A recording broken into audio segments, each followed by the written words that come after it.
பெரம்பலூர் மாவட்டம் 80% விவசாயம் தொழில் சார்ந்த மக்கள் இருக்கக்கூடிய மாவட்டம். விவசாயிகளுடைய வாழ்வாதாரமே அவங்களுடைய பொருளாதாரம் மேம்பட்டாதான் வரும்.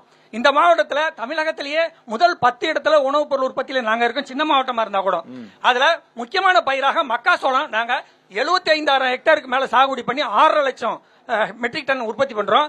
சின்ன வெங்காயம் தமிழ்நாட்டிலே தரமான சின்ன வெங்காயம் இங்கதான் உற்பத்தி பண்றோம். ஆனா இந்த 2 விவசாய விளைபொருளுக்கும் கட்டுப்படியான விலையே கிடைக்கல எங்களுக்கு. வெங்காயத்துக்கு ஒரு மதிப்பு கூட்டு மையம் ஆரம்பிச்சாங்க 2 கோடியில செட்டிக்குளத்துல, இன்னை வரைக்கும் செயல்பாட்டுல வரல. அதே மாதிரி போன சட்டசபையில முதலமைச்சர் அறிவிச்சாரு மக்காசோளத்துக்கு ஒரு மேம்பாட்டு மையம் கட்டுறோம்னு சொல்லிட்டு இது வரைக்கும் செயல்பாட்டுக்கு வரல. இதை எப்ப செயல்படுத்துவீங்க?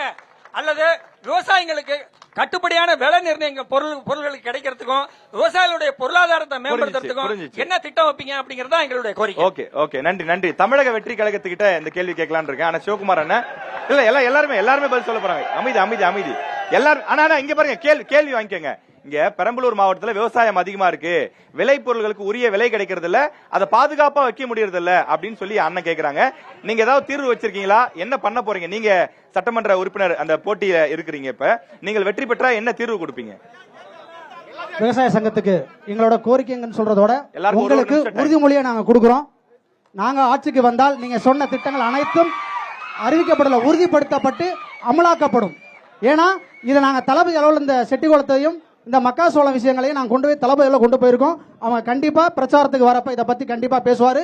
விவசாயிகளுக்கான திட்டங்கள், விவசாயிகளுக்கான தேர்தல் அறிக்கைகள் கண்டிப்பாக தமிழக வெற்றி கழகத்தின் சார்பாக உங்களுக்கு வழங்கப்படும். நன்றி. விவசாயிகளுக்கு நாம் தமிழர்